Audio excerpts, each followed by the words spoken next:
Et ce matin, je voudrais toucher le point que j'ai abordé en effet hier, en quelques minutes. C'est le thème de ce mois, le mois d'octobre, que nous commençons, je crois, d'ici la semaine prochaine. C'est le thème de ce mois. Le thème de ce mois, c'est opérer avec la foi triomphante. Ok? Nous allons parler durant tout le mois d'octobre de la puissance de la foi triomphante. Comment gagner les batailles au travers de ta foi. Ok? Comment être un chrétien solide au travers de ta foi. Alléluia. Il est important de comprendre que la foi est au centre de ce que nous sommes en train de faire. Et si nous nous retrouvons ce matin, ok, pour célébrer Dieu, c'est parce que nous avons foi en Dieu. Ok?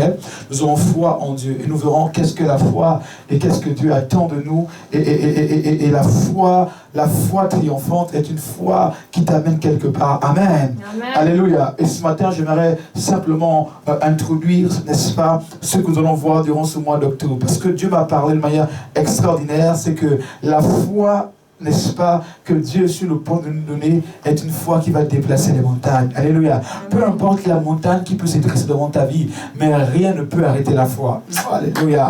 Amen. Je dis, rien ne peut arrêter la foi. Amen. Tu as besoin de cette foi-là puissante. Amen. C'est ce que j'appelle la foi triomphante. On a besoin d'opérer dans ce niveau de foi pour gagner des batailles qui nous fait face, pour gagner, n'est-ce pas, des batailles dans lesquelles nous sommes confrontés. Nous avons besoin de cette foi. Dans tes études, tu as besoin de cette foi. Dans ton travail, tu as besoin de cette foi. Parce que, vois-tu, dans la vie, tu seras éprouvé. Dans la vie, tu seras, n'est-ce pas, tu feras face à l'adversité. Mais tu as besoin de cette foi-là. C'est par la foi, n'est-ce pas, que tu pourras surmonter les batailles. Ok? Tu pourras surmonter les obstacles. Tu as besoin d'une foi véritable. Une foi qui ne chancelle pas. Une foi qui ne tombe pas. Mais une foi véritable. Alléluia. Amen. Et cette foi te permettra de pouvoir surmonter les événements. Parce que voyez-vous, autant que nous sommes confrontés, nous avons été confrontés et nous serons encore confrontés à des situations compliquées.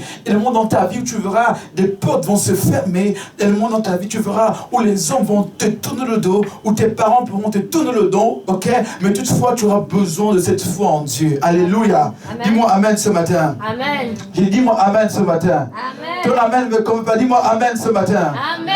Tu auras besoin de cette foi-là. Lorsque le vent va souffler, lorsque la tempête va se lever, tu auras besoin de cette foi qui te permettra de dire non, je ne m'arrête pas là, non, je persévère, non, je continue. Alléluia. Et c'est cela la foi triomphante. Et ce matin, nous allons voir en fait quel est ce niveau de foi, ok? Qu'est-ce qu'elle fait dans nos vies? Et j'aimerais d'entrer que nous lisons un passage que vous connaissez. Nous allons lire un texte ce matin. Nous allons lire Hébreux chapitre 6, ok? Hébreux chapitre 11, autant pour moi. Hébreux chapitre 11. Nous allons lire le verset 1 et ensuite le verset 6.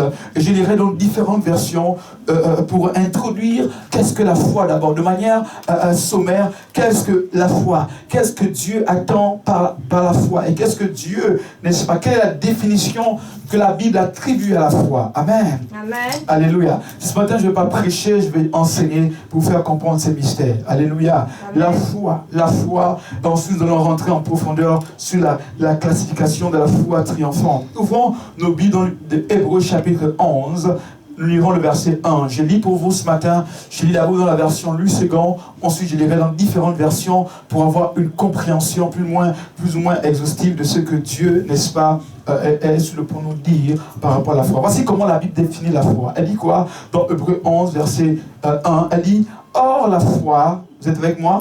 Est-ce que vous êtes?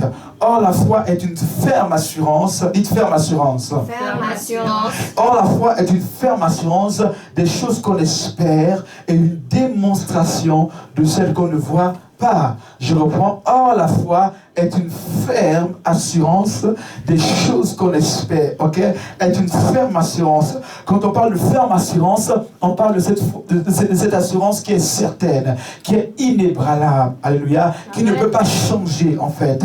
Qui n'est pas vacillante. Ok? On parle de cette ferme assurance, cette confiance totale. Ok? Voyez-vous, quand on parle de la ferme assurance, vous ayez à l'esprit cette image, vous savez en fait, peu importe le temps, vous savez que le soleil va se lever toujours à l'est et va se coucher à l'ouest. C'est une vérité c'est une vérité qui est là, qui est certaine, qui ne change pas. Amen. Vous le savez, que peu importe la durée du jour, le soleil va toujours se coucher. Ok? Vous avez cette assurance-là. Il en va de même pour la foi. La foi, quand on parle de la foi, qui est une ferme assurance, c'est que vous avez cette confiance-là, que quel que soit ce qui arrive, Dieu va agir. C'est pourquoi la Bible dit, elle est une ferme assurance. C'est-à-dire une assurance complète. Alléluia. Une assurance complète. Une assurance, n'est-ce pas, qui est véritable. Elle est une ferme assurance. Des choses qu'on espère et une démonstration de ce qu'on ne voit pas. En fait, tu espères en quelque chose, mais tu as l'assurance que ce dont tu espères, tu l'as déjà obtenu. Alléluia. Amen. Tu espères quelque chose. En fait, quand on parle de la foi, chanter dans ton message, quand on parle de la foi, tu vois dans l'esprit quelque chose, ok? Tu vois dans l'esprit ta réussite, tu vois dans l'esprit ton miracle, tu vois dans l'esprit ton succès sur le plan scolaire, tu espères en quelque chose. Tu as cette assurance, en fait, que ce que tu ne vois pas, mais tu l'as déjà. Même si tu ne vois pas la chose de manière physique, mais tu sais que tu l'as déjà obtenu, en fait. C'est ce qu'on appelle la foi. Même si physiquement elle n'est pas là, mais tu sais dans ton esprit que tu l'as déjà. Et tu peux l'appeler. C'est pourquoi il dit, la foi est une ferme assurance des choses qu'on espère et une démonstration de ce qu'on ne voit pas. En fait, puisque tu espères dans quelque chose, tu l'as vu, ok, dans ton esprit. Tu sais que tu l'as déjà obtenu. Alors que tu sais que tu l'as obtenu, tu peux commencer à manifester des actes qui prouvent à suffisance que ce que tu as vu, tu l'as déjà en toi. C'est ce que vous comprenez ce matin. Amen. Est-ce que vous comprenez ce matin? Amen. Tu vois quelque chose dans l'esprit, ok? Et tu l'as déjà capté. Et tu sais que cette chose est tienne, ok? Elle t'appartient, ok?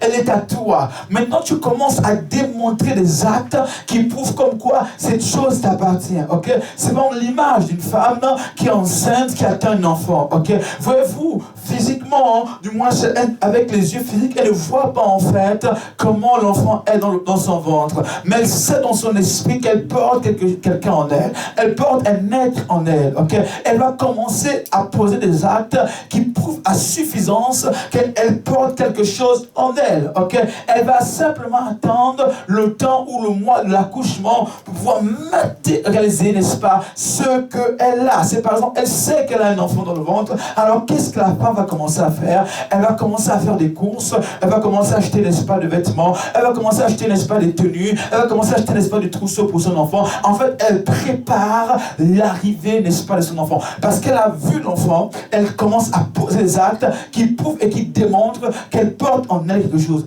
Ainsi, quelqu'un qui a la foi, il a vu ce qu'il a demandé à Dieu, il sait que Dieu va agir, alors il commence à poser des actes qui démontrent que ce qu'il a demandé à Dieu, il a déjà obtenu. Quelqu'un me dit Amen ce matin. C'est pourquoi il dit la ferme assurance. Est-ce que j'aide quelqu'un ce matin? Amen.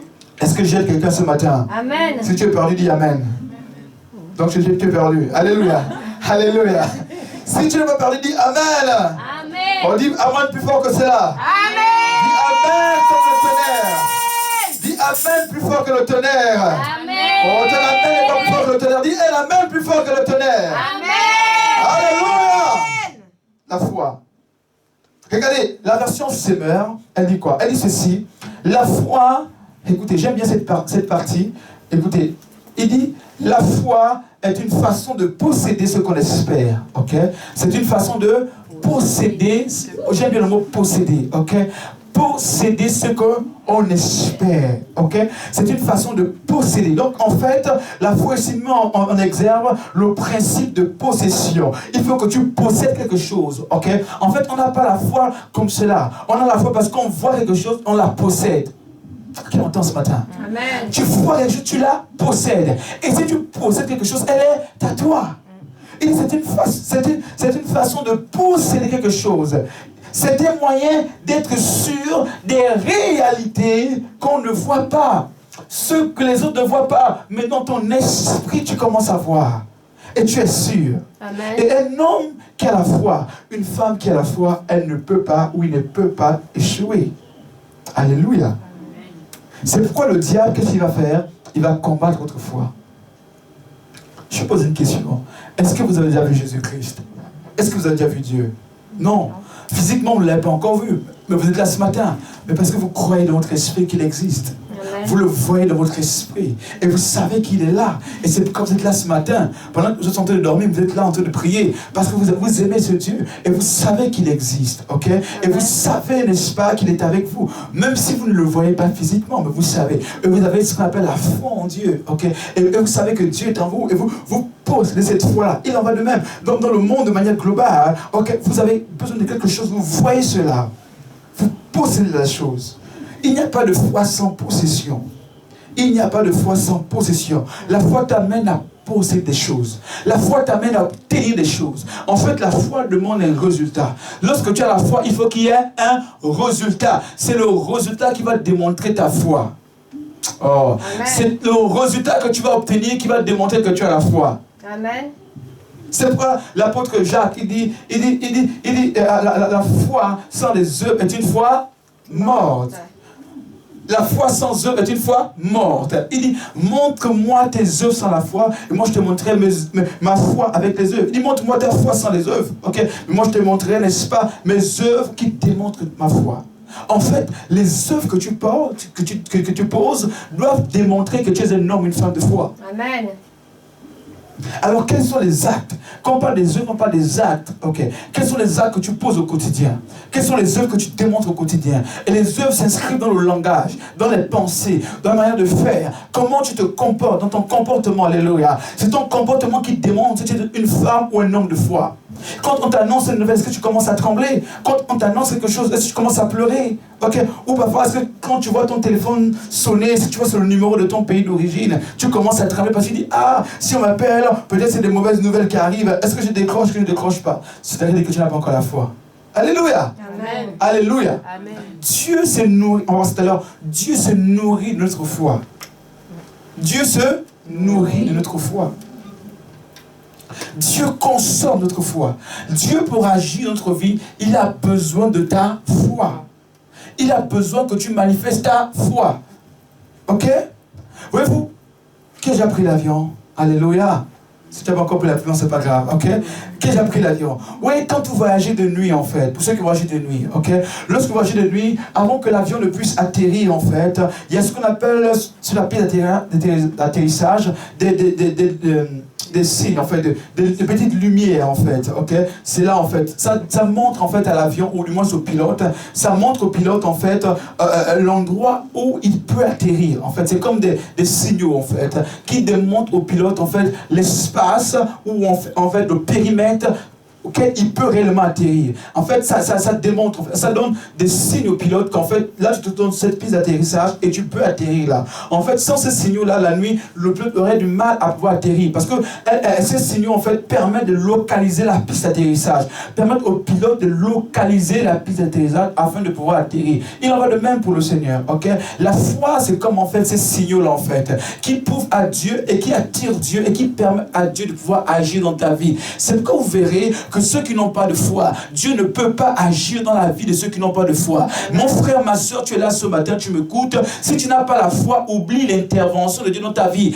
Tu dis Dieu n'agit pas, c'est parce que tu n'as pas la foi. Il te faut avoir la foi. Dis la foi. La foi. Il te faut avoir la foi. Tu as besoin d'avoir la foi afin de voir Dieu intervenir dans ta vie. Pour que Dieu puisse se manifester, pour que Dieu puisse agir, pour que Dieu puisse apporter le miracle, il te faut la foi. Voyez-vous, lorsque vous observez la vie de Jésus-Christ, et vous verrez de la même manière précise que lorsque Jésus guérissait les malades, ok, Jésus, n'est-ce pas, demandait une chose aux malades. Il disait soit aux malades, est-ce que tu as la foi? Ou après, il disait que ta foi t'a sauvé. En fait, Jésus ne pouvait pas opérer, n'est-ce pas, du point de vue des hommes, sans la foi de cette personne. Jésus, pour te guérir, il a besoin de rentrer en contact avec ta foi. Il a besoin que ta foi puisse créer quelque chose. Parce que voyez-vous, on verra ça plus loin dans les prochains enseignements. La foi crée une atmosphère de miracle. La foi crée une atmosphère propice à l'intervention de Dieu. Amen. Il te faut la foi. Amen. Amen. Est-ce que j'ai quelqu'un ce matin? Amen. Dites la foi. La foi. De faith. Alléluia. On appelle de faith. Ok. La foi.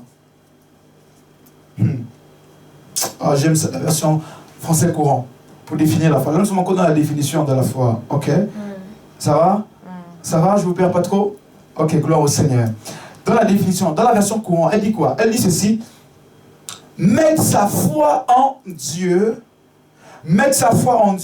c'est être sûr que ce que l'on espère. Mettre sa foi en Dieu, c'est être sûr de ce que l'on espère. C'est être convaincu. Dites être convaincu. Convaincu. Alléluia. C'est être convaincu de la réalité de ce qu'on ne voit pas.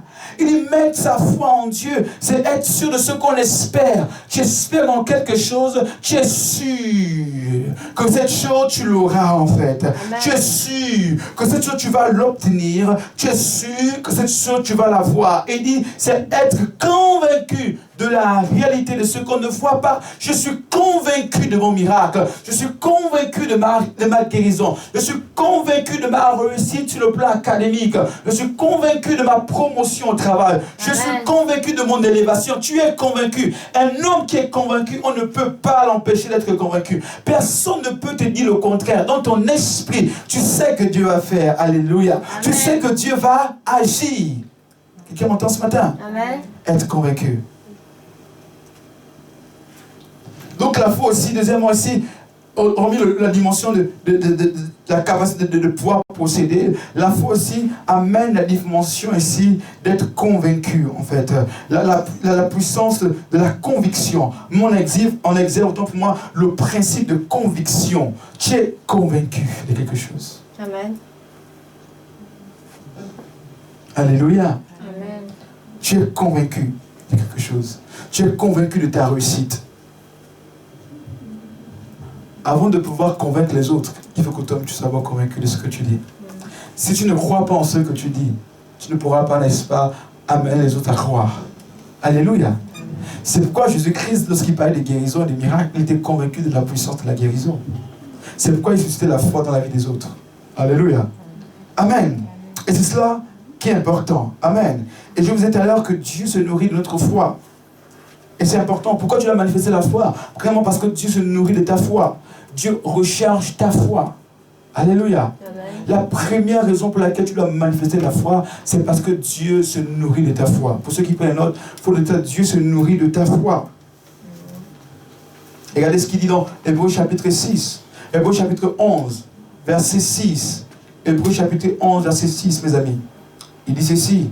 Or, personne ne peut plaire à Dieu sans la foi. Alléluia. Il dit quoi? Personne ne peut plaire à Dieu sans la foi. Répétez encore, personne ne peut plaire à Dieu sans la foi. En effet, celui qui s'approche de Dieu doit croire que Dieu existe et qu'il récompense ceux qui le cherchent. Il dit, personne ne peut plaire à Dieu sans la foi. Donc, première chose, donc quoi, première raison pour laquelle tu dois manifester la foi, c'est parce que tu dois plaire à Dieu. Et Dieu se nourrit de ta foi. Deuxième chose, parce que Dieu récompense la foi. Je vous dis la vérité. Dieu récompense la foi. Il y avait des temps dans nos vies où c'était compliqué, mais on a dû mettre notre foi en évidence. La foi, c'est ce qui marche de manière contraire à ce que les hommes pensent. Je disais autrement, la foi, c'est pouvoir opérer dans le sens contraire des principes humains. Amen. Quelqu'un m'entend ce matin? Amen. La foi, c'est pouvoir agir, n'est-ce pas, au-delà des principes établis par des hommes. Encore, je dirais autrement. La foi, c'est pouvoir opérer au-dessus des lois humaines. C'est cela la foi. La loi humaine décrète pour une femme qu'elle ne peut plus mettre au monde. Elle ne peut plus mettre au monde un enfant. Mais la foi, c'est croire qu'au-delà de ce que l'homme a dit, Dieu peut intervenir. Alléluia. La foi, c'est quand on te refuse un visa pour la première fois. Mais tu dis, Dieu a parlé pour moi. Dieu m'a dit, j'irai dans ce pays. Et tu ne baisses pas les bras. Et tu crois que tu iras. Et tu vas encore frapper et tu obtiens. Amen. Alléluia. Amen. Amen. Amen. La foi, pour ceux qui prennent l'autre, la foi demande la persévérance. La foi demande la persévérance. Lorsque tu as la foi, tu dois être amené à persévérer. Parce que Dieu récompense ta foi. Mais il va la récompenser quand tu vas être un homme ou une femme persévérant ou persévérante. Mais si tu es un homme laxiste, tu abandonnes d'effet. Alléluia. Si tu abandonnes vite, tu ne peux pas plaire à Dieu. Alors tu as besoin de plaire à Dieu. Dieu lui manifeste la foi. Donc nous comprenons dans le verset 6 qu'en fait, pour pouvoir plaire à Dieu, encore pour pouvoir plaire à Dieu, il faut faire quoi? Manifester la foi. Quand on parle de plaire à Dieu, c'est être agréable à Dieu. Lorsqu'on dit plaire à Dieu, c'est quoi? C'est pouvoir, n'est-ce pas, avoir ce qu'on appelle l'approbation de Dieu. Avoir, n'est-ce pas, l'accord de Dieu dans ce qu'on fait, c'est pouvoir manifester la foi. Alors, tu as besoin de la foi afin de pouvoir plaire à Dieu. Seigneur, je veux te plaire. Mais Dieu te dit, manifeste ta foi. Seigneur, je veux être agréable à toi. C'est ta prière tous les jours. Mais bien aimé, ce matin, Dieu te donne le secret afin de pouvoir lui plaire. C'est quoi? C'est manifester la foi. Pour plaire à Dieu, tu dois faire quoi? Manifester la foi. Et la foi dans toutes les circonstances de ta vie. La foi dans tout ce que tu fais. La foi dans tout ce que tu accomplis. Dans ton travail, tu dois manifester la foi. Dans tes études, tu dois croire. Si notre union ne réussit pas, toi, tu dois dire, je réussis. Si nous disons, en fait, non, pour ta situation, pour tes conditions, tu ne peux pas réussir. Toi, tu dois avoir la foi que tu dois réussir. Alléluia. Parce que tu ne dois pas plaire aux hommes d'abord, mais tu dois plaire à Dieu. Si d'autres veulent abandonner, mais toi, n'abandonne pas, parce que tu as décidé de plaire à Dieu. C'est pourquoi tu dois manifester ta foi. Tu dois croire jusqu'au bout. C'est pourquoi la foi, n'est-ce pas, elle met en évidence le principe de la persévérance. Tu persévères, tu crois en ton miracle. Tu crois que Dieu va intervenir. Tu crois que tu vas réussir. Même si c'est compliqué, j'ai la foi en Dieu. Je crois que Dieu peut faire. Je crois que Dieu peut agir. Je sais qu'il est là. Je sais qu'il a agi hier. Je sais qu'il agira demain. Et je sais qu'il agit maintenant. Alors je crois. Je décide simplement de croire. Je décide simplement de croire. Parce que la foi également, c'est s'abandonner à ce que Dieu dit en fait. Et s'abandonner à ce que Dieu a déclaré. En fait, quand tu dis j'ai la foi, tu dis Seigneur, je m'abandonne à ce que tu as dit. Je m'abandonne à tes décrets. Je m'abandonne à ta parole. Je ne sais pas ce qui se passe. Je ne comprends pas tout ce qui m'arrive. Mais je sais une seule chose. Je dois m'abandonner à toi, Seigneur. Je dois m'abandonner à toi. Je dois me laisser être guidé, je dois me laisser être conduit. Un homme de foi est un homme qui se laisse conduire par Dieu, qui ne marche plus selon ses pensées, qui ne marche plus selon sa vue, mais qui se laisse conduire et guider par le Seigneur. Alors quand tu manifestes ta foi, personne ne peut t'arrêter. C'est pourquoi je prie pour toi ce matin et je prophétise que lorsque ta foi sera mise en évidence, personne ne pourra t'arrêter au nom de Jésus de Nazareth. Amen. La foi. Alléluia. Amen. La foi en Dieu persévère. Elle a besoin de la dimension de la persévérance. La foi en Dieu, elle t'amène à persévérer. Je le crois, Seigneur. Je crois en cela. Peu importe les décrets des hommes, je crois en cela. My God. My God. My God. La foi en Dieu. Un homme de foi, personne ne peut l'arrêter. C'est pourquoi Dieu insiste sur la foi. Et Jésus veut que nous ayons la foi, mes amis. Jésus veut que nous ayons la foi. Parce que les situations viendront, les obstacles viendront dans ta vie. Mais il te faut la foi. La Bible déclare que l'arme qui triomphe du monde, c'est quoi? C'est notre foi. Notre foi en qui? Notre foi en Jésus de Nazareth. Pas notre foi en notre intelligence, pas la foi aux hommes, mais la foi en Dieu. Alléluia. Amen. Il nous faut quoi? La foi en Dieu. Et c'est pourquoi on parle de la foi triomphante. Celle qui ne choue jamais. Parce que la volonté de Dieu pour nos vies, mes amis, c'est que nous ne puissions pas échouer. Dieu nous a destinés à réussir. Il faut comprendre cela. Dieu nous appelle à réussir. Dieu nous appelle à réussir. Dites réussir ce matin. Réussir. Dites réussir. Réussir. Dieu nous appelle à réussir. Et Dieu désire que nous puissions manifester cette foi triomphante. Amen.